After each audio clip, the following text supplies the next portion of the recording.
الحمد لله نحمده ونستعينه ونستغفره ونستهديه ونعوذ بالله من شرور أنفسنا ومن سيئات أعمالنا. من يهده الله فلا مضل له ومن يضلل فلا هادي له، وأشهد أن لا إله إلا الله وحده لا شريك له، وأشهد أن محمدا عبده ورسوله. يا أيها الذين آمنوا اتقوا الله وقولوا قولا سديدا يصلح لكم أعمالكم ويغفر لكم ذنوبكم، ومن يطع الله ورسوله فقد فاز فوزا عظيما. أما بعد، براسي خۆشەویستە كانم باشترين كلام راسترين وشو قسە فەرمایشتی خوای پەروەردگارە کە لە قورئانی پیرۆزە ئەی فەرمێ و باشترین ڕێبازیش بۆ هەموو مرۆڤایەتی ڕێبازی پێغەمبەرە صلی الله عليه وسلم، و خراپترین ڕێگاکان ئەو ڕێگایانەیە کە لەو ڕێبازە مبارەکە لایان داوە یا پێچەوانەی ئەو ڕێبازن، و هەر لادان و سەرگەردانیەک لەو ڕێبازە بەڕاستی ئەبێتە مایەی نەکبەتی و بەدبەختی بۆ هەموو مرۆڤایەتی و بە تایبەت بۆ کۆمەڵگای مسڵمانان، و کۆتایەکەشی لە ڕۆژی قیامەتە ئاگری جەهەنەمە. خوای تەعالە هەموومان بپارێزێ. خۆشەویستەکانم، بەردەوام بوون لەسەر دینی خوا و دەستگرتن بە ڕێگا ڕاستەکەی خوای پەروەردگارەوە کە ئێمە 17 جار لە فەرزەکانی هەموو ڕۆژێکمانە داوا ئەکەین لە خوای تەعالە دامەزراومان بکە لەسەر ئەو ڕێگا ڕاستەقینەیە کە ئەڵێین اهدنا الصراط المستقيم. خوایە هیدایەتمان بدە بۆ ڕێگا ڕاستەکە، دامەزراومان کە لەسەری لامان مەدە لەسەری غەیری المەغضوب عەلەیهم، نەک ڕێگای ئەوانەی کە لێیان تووڕەبووی وەلە الضالین، و ڕێگای ئەوانەش ناوە گومڕابوون. طبعا دیارە بێگومان لە ئومەتەکانی پێشوو لە ئومەتی ئێمەش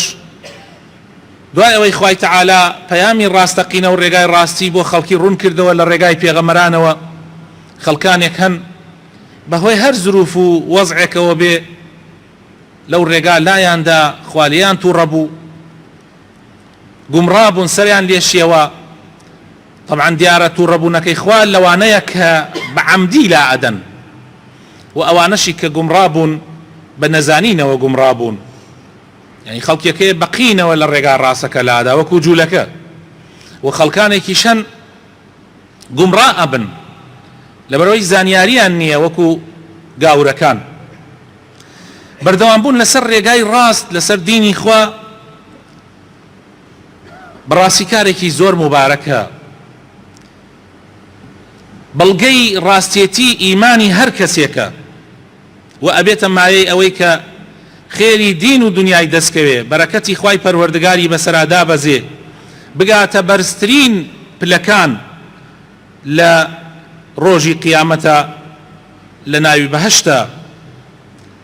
لە دنیایشە دڵنیایی دروستەکا بۆ ئینسان،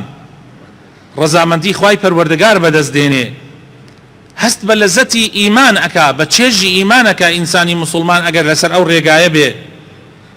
مرتاح ئەبێ، دڵە ڕاوکێی نامێنێ. هەر لەبەر ئەوەیە خوای تەعالە بە شایستەی زانیوە بۆ ئەوانەی کە بەردەوامن لەسەر دینەکەی خۆی، کە خوای تەعالە مەلائیکەیان بەسەرادا ئەبەزێنێ لە ژیانی دنیایە تاوەکو ترس و غەمگینیان لەسەر لابا و مژدەی بەهەشتیان پێ بدا، و بڕیاریش بدا کە ئەو لەگەڵیانایە و بەردەوام چاوی لێیانە و دەستی پێیانەوەیە. خوای تەعالە لە سوورەتی فوسیلەتە ئاەتی 30 بۆ 32 فەرمێ إن الذين قالوا ربنا الله، ئەوانەی کەوتیان ئێمە پەروەردگارمان ئەڵڵایە، یعنی کەوتنە سەر ڕێگا ڕاستەکە، ثم استقاموا، ئەمجا بەردەوام بوون لەسەر ئەو ڕێبازە بردوام بون تتنزل عليهم الملائكة ملائكة بسرعنا داء بزيو بيان الله ألا تخافوا ما ترسن ولا تحزنوا وهيج غنبار مبن وأبشروا بالجنة ومجدبي بوتان بو بهشتي التي كنتم توعدون كوعدتان في أدرى نحن أولياؤكم في الحياة الدنيا خوي تعالى خوي وملائكة كاني خوي بال بشتو بشتيواني أوانا وعديان في أدا خوي تعالى فرمي إيما بشتيوان تانين لدجياني دنيا وفي الآخرة للرجي قيامتشا ولكم فيها ما تشتهي أنفسكم ولكم فيها ما تدعون أويك نفستان حزيليكا لهموي أويك خوتان قد غلي كردوا لجياني دنيا خوي تعالى زور بزياتروا بيتان أبخشي لبهشتا شتيلكتان في أدا ما لا عين رأت ولا أذن سمعت ولا خطر على قلب بشر شتيلكتان في أدا لبهشتا هرگيز شاوان نيان بينيوا هرگيز شاوان شتيوان نبينيوا وهرگيز بحيث شيويك شتيوان نبيسراوا وأصلا بخطوري دلطاني شانهاتوا أويا مجدي خوابو أو كسانيك بردواما لسر بازي خواي پروردگار دیارە بەردەوامبوونی شتێکی دەگمەنە و زۆر گەورەیە عرب ئەڵێ عەزیزە و عەظیمە بە تایبەت لە زمانی فەسادە لە زمانێکا کە دنیا پڕ لە فیتنە بووە فەساد و گەندەڵی و خراپەکاری هەموو کون و خوشبینەکانی ئەم سەرزەویەی گرتووە شەهەوات و شوبوهات ئارەزوەکان زاڵ بوون گومانەکان بەردەوام لە هەموو شوێنەکە گومان دروستەکرێ بۆ ئەهلی ئیمان لە دینەکەیان لە هەموو ڕێگایەکەوە پێغەمبەری خۆشەویستمان لە حەدیثێکی صحیحە کە ئیمامی مسلم ئەیگەڕێتەوە ئەفەرمێ بادروا بالأعمال فتنا كقطع الليل المظلم ئەفەرمێ پێشبڕکێ بکەن زوو بکەن پەلە بکەن بەکردەوەی چاک بۆ ئەوەی دامەزراو بن بۆ ئەوەی زوو دامەزراو بن پێش ئەوەی کە زمانێک بێتە سەرا زمانی فیتنەیە زمانی ئاژاوە و خراپەیە يصبح الرجل مؤمنا ويمسي كافرا زمانێک کە کابرا بەیانی هەڵەسێ ئیماندارە بەڵام ئەوەندە گومان و خراپە و فەساد ڕووی تێکا ئێوارە ئیمانەکەی لەدەسەدا خوا پەنامان بدا یا ئێوارە ئیماندارە بەڵام بەیانی گومانەکانی شەو لەوانەیە زەمانێک لە زەمانەکان یەکێ وتوێتی باشە قەینا ئینسان ئێوارە ئیماندار بێ خۆ ئەخەوێ دوای ئەوە بۆ بەیانی هەڵەسێ بێ ئیمانە ئێستا زمانێکە سبحان الله ڕێک ئەم حەدیثە دێتە دی ئێستا گومانەکانی شەو و تەلەڤیزۆن و کەناڵە ئاسمانیەکان و ئەنتەرنێت زۆر زۆرترن بە شەوان کاتێ ئینسان دەستی بەتاڵە و تەماشای ئەوانەکە دەیەها و هەزارەها گومان دروستەکەن بۆ ئیمانداران لە دینەکەیان بۆیە بەیانی هەڵەسێ ئیمانەکەی لە دەستداوە خوا پەنامان بدا يبيع دينه بعرض من الدنيا زمانك أما نزحمة كابرا لبر خاطري توزە پارەیەک تۆزە دنیایەک دینەکەی ئەفرۆشێ سبحان الله لەبەر خاتری کارتی مۆبایل جار وایە دینەکەی ئەفرۆشێ لەبەر خاتر شتێکی بەسیط زۆر کەم ئەم دینە ئەم عەقیدە و بیرروباوەڕەکە هەیەی ئەو حەقەی کە لەناو دڵیا جێگیر بووە ئەیدا بە ئاوە بە لەحەزاتێک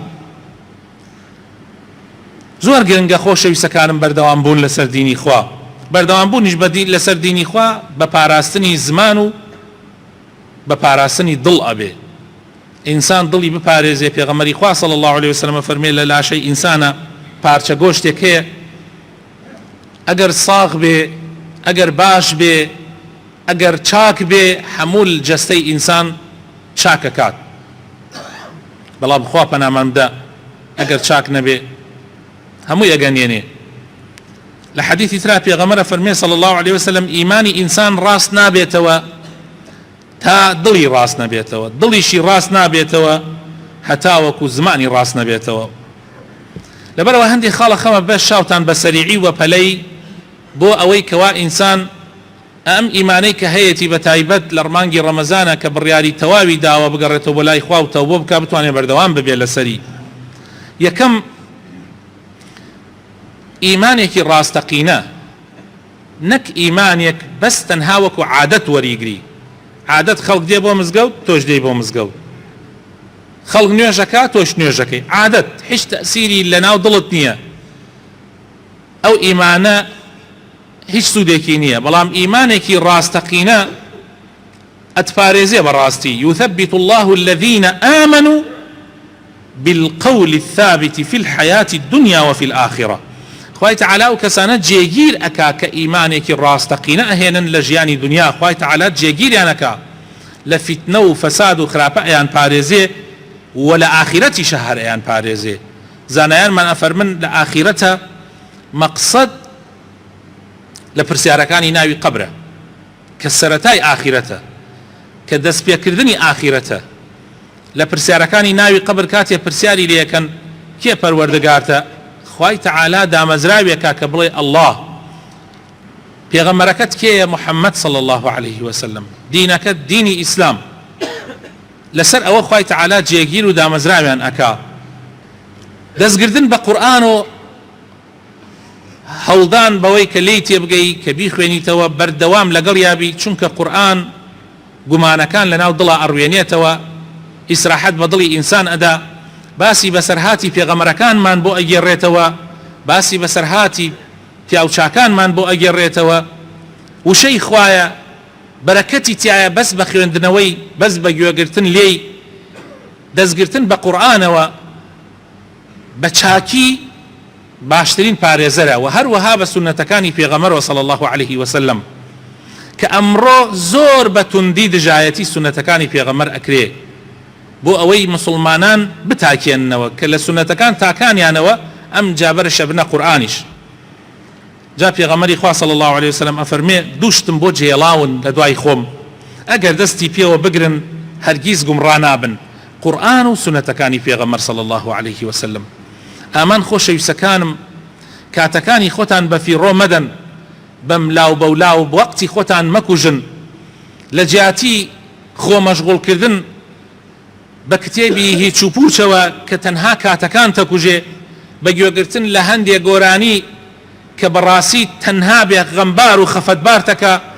هەوڵ بدە گوێ لە قورئان بگرە. ئەو کەسانەی کە زۆر گوێ لە قورئانەگرن ئەزانن لەزەتی قورئان یعنی چی.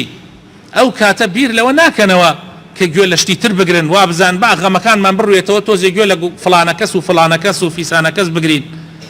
پێویستیان پێی نامێنێ، هەر پێویستیان پێی نامێنێ. و هەروەها خوێندنەوەی قورئان و سونەتەکانی پێغەمبەر صلی الله عليه وسلم زۆر گرنگە. ئەگەر کەسێک بڵێ ئەی قەیناشتی تر نەخوێنینەوە، من ئەڵێم ئەگەر توانیت قورئان بە جوانی بخوێنیتەوە و تەفسیرەکەی بە جوانی بزانی و سنەتەکان و حەدیثەکانی پێغەمبەر صلی الله عليه وسلم کە زۆر زۆرن، ئەگەر توانیت بە جوانی لە دینەکەت تێبگەی و ئەم دوانە بە جوانی وەربگری، دوایەوە بڕۆشتی تر بخوێنەوە قەینە. کاتی خۆت بکوژە بەشتی ترەوە، بەڵام نامێنێ بەش یعنی تەمەنت بەشی ناکە. تەمەنی تۆ بەس تەنها بەشی ئەوە ئەکا بە جوانی لە قورئان تێبگەی و بە جوانی لە سونەتەکانی پێغەمبەری خوا صلی الله عليه وسلم تێبگەی و کافیتە.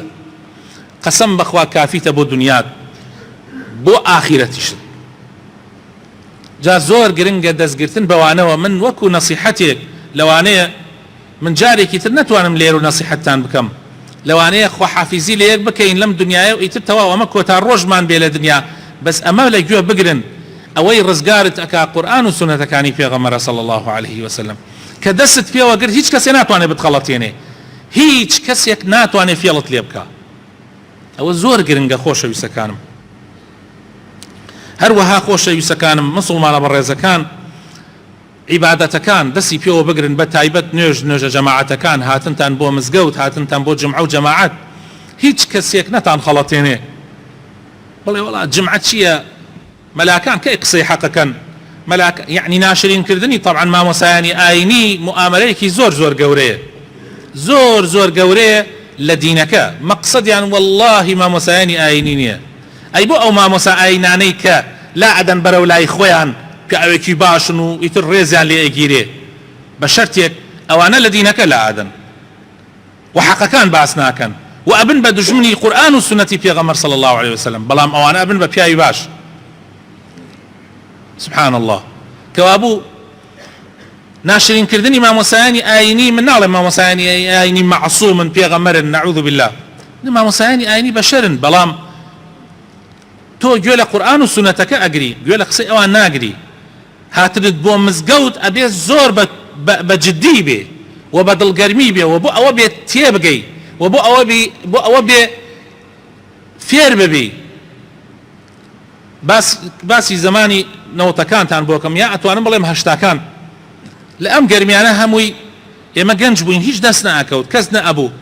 ڕێگای 2 کیلۆمتر و 3 کیلۆمترمان بە پێ ئەبڕی بە گەرما و بە سەرما بۆ ئەوە بڕۆینە خزمەتی مامۆستایەک ئەو مامۆستایە بەخوای فەقیرە هەر 4-5 کەلیمەی پێبوو ئەچوین بەڵام بەدڵەوە ئەچوین خو ئەژمانزانی ئەو مامۆسایە ناتوانێ هەموو شتێک بڵێ لەو زەمانە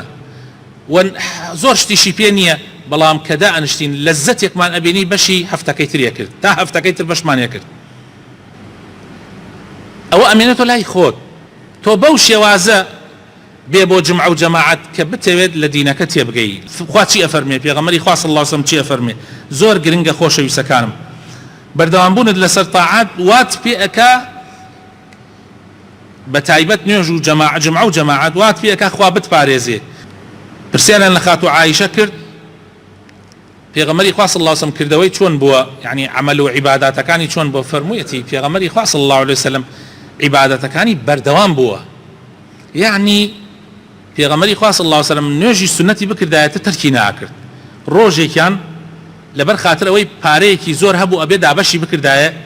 لە دوای نوێژی نیمەڕۆ نوێژی سنەتی دوای نیمەڕۆی نەکرد لە بیری چوو دەستی کرد بە دابەشکردنی ئەو پارەیە بەسەر مسلمانانە تا بانگی عەسریدا دوای ئەوە فەرمووی ئەزانن من نوێژی دوای نیمەڕۆم نەکرد سنەتەکەی دوای نیمەڕۆ دوای عەسر کردیەوەی ئیتر پێغەمبەر صلی الله علیه و سلم ئەو نوێژەی دوای عەسریشیە بەردەوام ئەکرد هینەکەی دوای نیمەڕۆشی ئەکرد پێغەمبەری خوا صلی الله علیه و سلم هەر کارێکی بکردایە تەرکی نەئەکرد ئیتر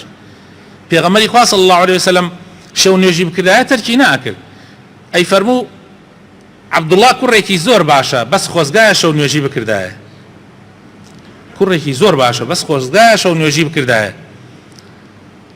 زۆر گرنگە خۆشەویستەکانم ئێمە دەستمان بە شتێک کرد ئیتر تەرکی نەکەین ئەگەر چی کەمیش بێ خۆشەویستترین شت لای خوای تەعالا ئەوەیە کە بەردەوام بی لەسەری ئەگەر چی کەمیش بێ تۆ ئەگەر لە شەوێکە بەس تەنیا 1 ڕکات نوێژی وتر بکەی گرنگەوەیە بەردەوام بی و تەرکی نەکەی لە قیامەتە بێ بە شایەت بۆت زۆر گرنگە خۆشەویستەکانم بەرەبەرە من ناڵێم بە یەک جات و هەموو شتێک فەرز و سنەتی ئەم ئیسلامە جێبەجێ بکە فەرزەکان گرنگن لە دەستی نەدەی بەڵام سنەتەکانیش یێواش بە پێی توانای خۆت چیت پێکرا جێبەجێ بکە و تەرکی مەدە هەر کەسێ دینەکەی خوا بپارێزێ خوای تەعالا ئیپارێزێ پێغەمبەری خوا صلی الله علیه و سلم نەسیحەتی گەنجێکە کا پێ ئەفەرمێ احفظ الله يحفظك احفظ الله تجده تجاهك تۆ دینی خوا بپارێزە لە خۆتە تەطبیقی بکە والله خوا ئەتپارێزێ دائما هەستەکەی خوا ڕوو لە تۆیە ئەوانەی کە لەسەر دیندارێتی بەردەوام بوون وەکو ئیمامی ئیبن القەیم ئەفەرمێ باسی شێخەکەی خۆیەکە شێخ الئیسلام ئیبن تەیمیە ئەفەرمێ دائیم هەستمانە کرد ئەم دنیای هەمووی ملکی ئەوە مع العلم نانی نەئەبوو بیخوا جاری وا هەبوو جاری وا هەبوو سوکناییەک نەبوو لە ژێریا بژێ بەڵام بەختەوەرترین کەس بوو هەر کاتێ بێتاقەت بواین بەس بچوایەنەتە خزمەتی غەمبار بواین بێتاقەت بواین دنیامان لێ تەنگ بواە بەس بچوایەنە خزمەتی کە ئەنەهو هیچمان نییە تەنها لەزەتمان لە لەزەتەکەی ئەوە بینی چێژمان لە چێژەکەی ئەوە بینی مع العلم ابن تەیمیە دەربەدەر بووە سجن کراوە لە ناو سجنە شەهید بووە مع العلم هیچی نەبووە بەردەوام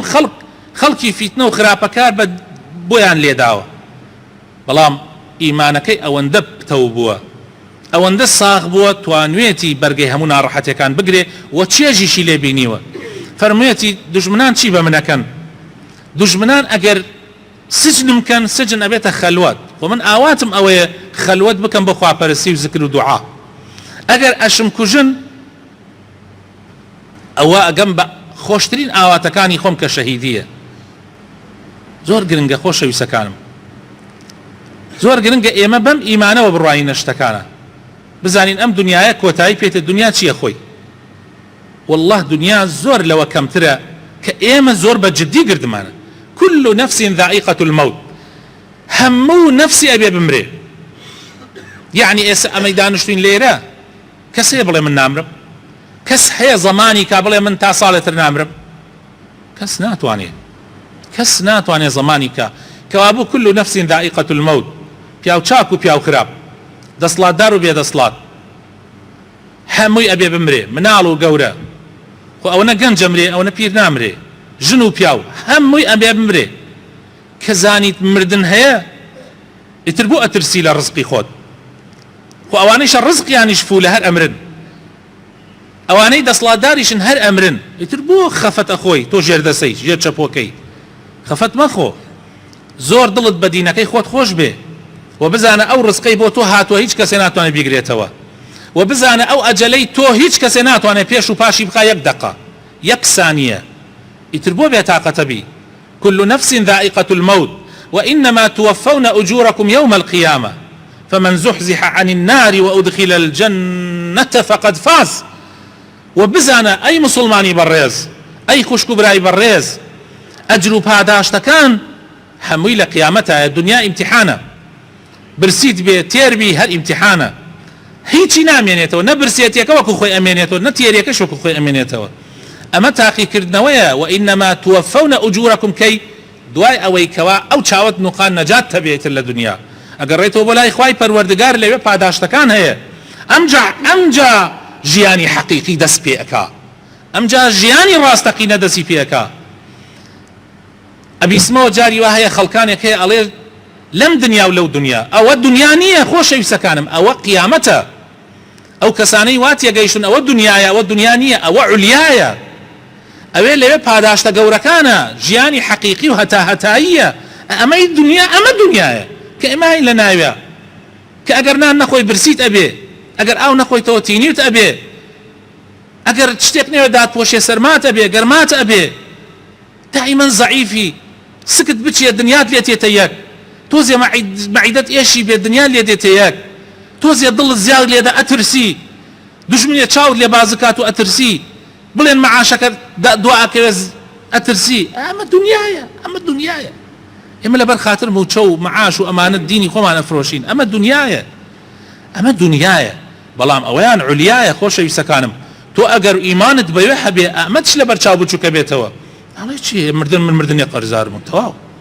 زووتر بڕۆمە بەلای خوای پەروەردگار خۆشترە و چاکترە. خەفەت ناخۆی ئەو کاتە ئەگەر دۆستێکت خۆشەویستێکت خۆ حافیزی لێ بگا بگەڕێیتەوە، ئەو کاتە غەمت هەیە. هەموو کەسێک ئێستا دوو کەس بەیەکەوە بۆ شوێنێکیش بچن، ئەگەر دابڕێن لە یەکە لە خۆتۆزێ ناخۆشی تایە، بەس تۆ ئیمانت وایە کە ئەم نەجاتی بوو گەیشتۆ بە شوێنە گەورەکە، بە عولیاکە، بە شوێنە بەرزەکە. ئەم ئیمانەیە دامەزراوت ئەکا، هیچ کەسێک ناتوانێت بتخەڵەتێنە ئیتر. بەڵام ئەگەر ئەمەت نەبێ خوا پەناماندا دائیم های لە خەتەریاتە. ئیمانت بە قەزا و قەدەری خوا بێ، هەرچی توش ببێ، هەرچی بێتە ڕێگات، باوەڕت پێ بڵێ لایەنی خواوەیە و تەواو تەسلیم مەبم. خۆ تەسلیمیش نەبی هەرتێت، تەسلیمیش نەبی هەرتێت. ئەوانەی کافرن باوەڕیان بەخوا نییە، خۆ ئەوان شەروەک ئێمە ناڕەحەتیان تووشە بێ، مناڵیان ئەمرێ، دڵیان ناوە کچێکۆ بە نسیبیان ناوێ، چیان ئەوێت چیان ئەوێت چیان تووشە، ئەوانی شۆک ئێمە ناڕەحەتیە بینن و نەزانن ئەوان هان لە بەختەوەریا و ئەوانەوە باوەڕیان بەدین نییە. والله ئەوان لە ئێمە بەس ئێمە بە ئیمانەکەمانەوە بە قەزا و قەدەر تەسلیمی خوا ئەبین، هەرچی هات ئەڵێنەوە خێرترە، خوا خێری بە من زیاتر ئەوێ تا خۆم،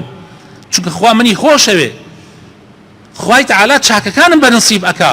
وعسى أن تكرهوا شيئا وهو خير لكم وعسى أن تحبوا شيئا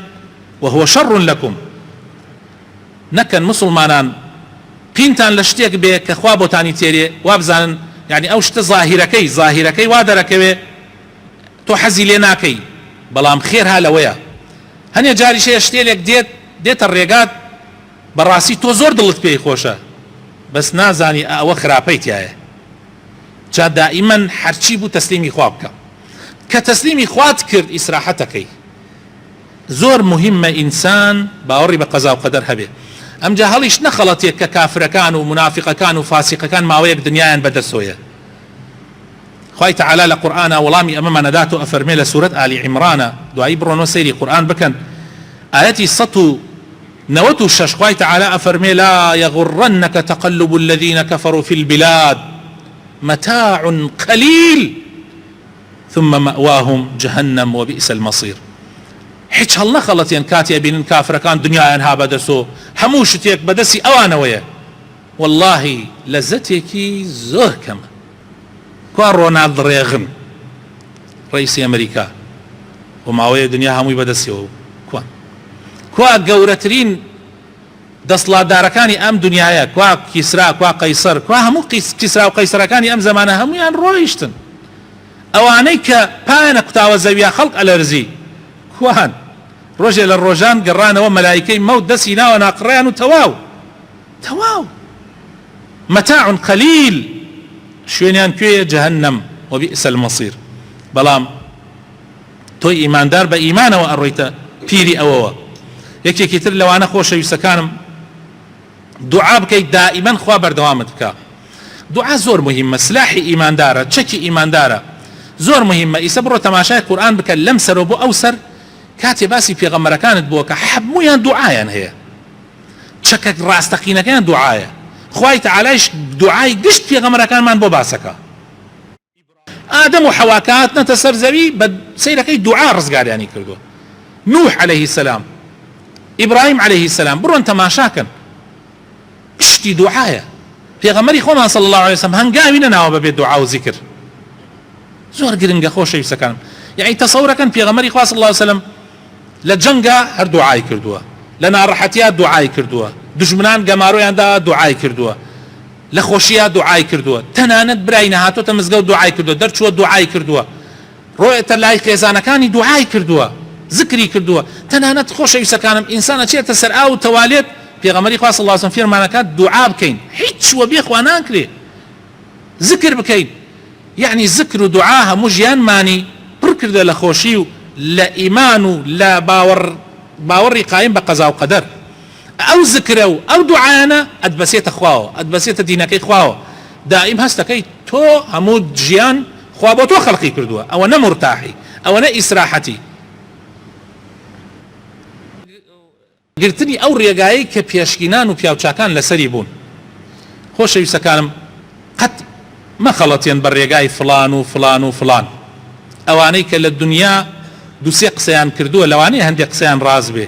بەڵام باوەڕیان بەخوا نەبووە باوەڕیان بە دینی خوا نەبووە باوەڕیان بە پێغەمبەران نەبووە.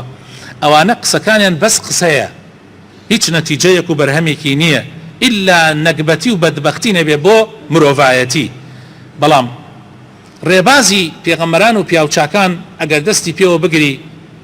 ئەگەر لەسەر ئەو منهەج و بەرنامەیە بچی ئیسراحەتەکەی خۆشەویستەکانم. خوای تەعالە لە قورئانی پیرۆزە ئەفەرمێ ومن يشاقق الرسول ومن بعد ما تبين له الهدى ويتبع غير سبيل المؤمنين نوله ما تولى ونصله جهنم وساءت مصيرا. هر کەسێ دژایەتی پێغەمبەر بکا صلی الله عليه وسلم ملبادان بکا لەگەڵ بەرنامەکەی پێغەمبەری خوایە صلی الله عليه وسلم دوای ئەوەی کەوا ڕاستی بۆ ڕوون بوویەوە و شوێنی ڕێبازێکی تر غەیری ڕێبازی ئیمانداران سەحابە و پیاوچاکان و پێشینان و ئەمانە بکەوێ بەڕاستی خوای تەعالە ئەفەرمێ دەستی لێ بەرەدەین ڕووە کاتە کوێ با بڕوە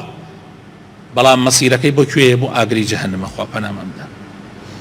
جا ئێمە ئەبێ دائیمەن لەسەر ڕێبازی پێغەمبەران و پیاوچاکان بەردەوام بین و هەوڵ بدەین ئاگادار بین لە ژیانیان لە ژیاننامەیان. ئێمە لە هەموو شتێک ئەمڕۆ زەمانە ئاگادارین بەس تەنها لە ڕێبازی پێغەمبەران و پیاوچاکان نەبێت. یعنی لە هەموو شتێک ئاگادارین گەنجەکانمان ئاگاداری ژیاننامەی هەموو شتێک ئەکرێن. تەلەڤیزۆنەکان کەناڵە ئاسمانەکان باسی فلان قائید و فلان سەرکردە و فلان تۆپانچی و فلان گۆرانی بێژ و فلان ئەکتەر و فلان نازانم چی و کاتەکانمان هەمووی بەوانەوە ئەکوژن. پێغەمبەرەکان چی لەبارەی پێغەمبەرەکان و ئەزانی چی لەبارەی پێغەمبەری خۆمان و ئەزانی ژیانیان چۆن بوون چۆن هەڵسو کەوتیان کردووە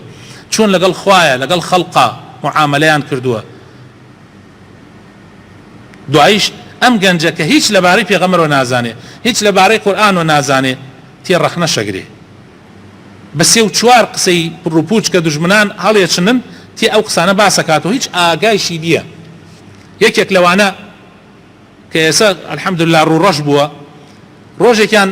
لە هۆڵێکا دانیشتوو بوو ئەیوت قسەیەک ڕەخنەی لە ئیسلامە گرت وتی من قورآنم هەمووشی لەبەرە کاتی ئەم قسانەکەم هەموو قورآنم خوێندۆتەوە لەبەریشمە برادر هەڵساوتی کاکە من نامەوێت هەموو قورآنم بۆ بخوێنیتەوە بەس ئاەتێکی قورآنم بۆ بخوێن لە فلان سوورەت خۆ تۆ ئێستا ئەزانم ئەتوانی بمکوژی چونکە من هیچم نییە و تۆش ئەو هەموو چەک بەدەسا بەدەست ها لە دەوروبەرتە بەس ئاەتێکم لە فلان سوورەت بۆ بخوێنەوە ناوی سوورەتەکانی قورآن پێنج شەشێکیم پێ بڵێ هیچی پێ نەبوو درۆیە کرد قورآنی ئەو کەسەی قورآن بخوێنێتەوە و شارەزایی لە قورآن بێ ئاوا گومڕە و نەکبەت دەرەچێ کێشەکەمان ئەوەیە ئەوانە ئاگایان لە هەموو شتێکەیە بەس لە ئیسلام نەبێ بەس لە قورآن نەبێ معجبن سەرسوڕمانن معجبن بە هەموو بەرنامەیەک ئیلا بە ئیسلام نەوێ ئەوەی کێشەکەی ئێمە خۆشەویستەکانم من زەمانەت ئەدەم بە هەموو برایەک و خوشکێکم لە دین شارەزا ببی هیچ کەسێ ناتوانێ هەڵت خەڵەتێنێ و هەست بە چێژی ئیمان ئەکەی بەس کێشەکەی ئێمە ئەوەیە مەشغوڵی دین نابین مەشغوڵی هەموو شتێکە بین کات بە دیندارێتی و بە ئیسلامەتی ناکوژین ئەڕۆین خەریکی شتەکانی ترین طبعا دژمنەکان و دەوروبەرەکەش محاولەکەن وامان پێ بکەن بەڵام ئێمە ئەمە نابێت تەسلیمی ئەوان ببین داواکارم خوای تعالی بخاتن ناوە جوانەکانی خۆی ڕەحمان پێ بکە هیدایەتمان بدە نوری ئیمان بخاتە دڵەکانمانەوە یا ربی خوایە بخاتر ناوە جوانەکانی خۆت بخاتر ئیسمی عەظەمی خۆت یا ربی دامەزراومان بکەی لەسەر دینەکەت لەسەر ڕێگا ڕاستەکەت یا ربی ئەو ڕێگایی کە پێغەمبەران لەسەری بوون کە ڕازگۆیان لەسەری بوون کە شەهیدان و پیاوچاکان لەسەری بوون و حەسونە ئولائیکە ڕەفیقا نەک ڕێبازی ئەوانەی کە لێیان تووڕەبووی نەک ڕێبازی ئەوانەی کە گومڕابوون یا ربی خوایە يا ربي خوايا ماڵ مناڵمان صالح بکەی گەنجەکانمان صالح بکەی یا رب العالمین یا ربی خوایە بۆ خاتر ناوە جوانەکانی خۆت بۆ خاتر ئیسمی عەظەمی خۆت ڕەحم بە مردوەکانمان بکەی یا ربی کوردستان لە هەموو بەڵاو موسیبەتێک بە دوور بگری تەفریقە و دووبەرەکیتیان نەیەڵی یا رب العالمین آمین آمین يا أيها الذين آمنوا اتقوا الله ولتنظر نفس ما قدمت لغد واتقوا الله إن الله خبير بما تعملون خۆشەویستەکانم یەکێکی تر لەو شتانەی کە زۆر زۆر گرنگە بۆ من و تۆی مسلمان بۆ ئەوەی دامەزراو بین هاوڕێتیکردنی کەسانی چاک گەڕان بە دوای زانایان و مامۆسایان و شارەزایانی چاک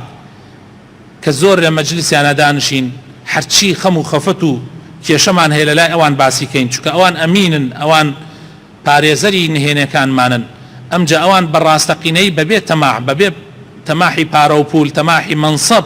ئەوان ڕێنمایی ئێمە ئەکەن زۆر گرنگە ئێمە لەگەڵ ئەوانە بین خۆشەویستەکانم زۆر گرنگە چونکە ئەگەر هاوڕێتی ئەوان بکەین ڕزگارمان ئەکەن لە هەموو ناڕەحەتیەکانی ئەم دنیایە لە هەموو ناخۆشیەکانی ئەم دنیایە بەڵام ئەگەر هاوڕێتی ئەوان نەکەین هاوڕێتی ئەوانە بکەین دژی ئەوانن ئەی براینە ئیتر چۆن گومڕا نابین چۆن سەر لێ شێواو نابین باسی ئەو پیاوەمان کرد کە 99 کەسی کوشت بوو بەڵام ئەویست تەوبە بکە کاتی ڕۆیشتە لای ئەو پیاو چاکە ئەو عالم و زانایە باسی خۆی بۆ کرد پرسیارەکەی لێکرد بە جوانترین شێوەی وەڵامی دایەوە فەرمووی کێ هەیە ڕێگای تەوبە لە تۆ داخا کێ هەیە دەرگاکانی تەوبە داخا کەس ناتوانێ بەڵام من نەسیحەتێک دەکەم یەک نەسیحەت بۆ ئەوەی بتوانی بەردەوام ببی لەسەر ئەم تەوبەیەت ئەو شوێنەی کە تۆ تایە ئەژەی ئەو کۆمەڵە خەڵکەی کە تۆ لەگەڵیانای خەڵکانێکی خراپن بەڕاستی هەها تۆیان گەیاندە چی وەزعێک هەها کردیان بە چی زەلامێک پیا و کوژ عەرەقخۆر زیناکەر تلیاکخۆر نەرگیلە کێش چی ئەوەی کۆن و تازە هەمووی لەوانە هەیە ئەگەر تۆ بەش بکەی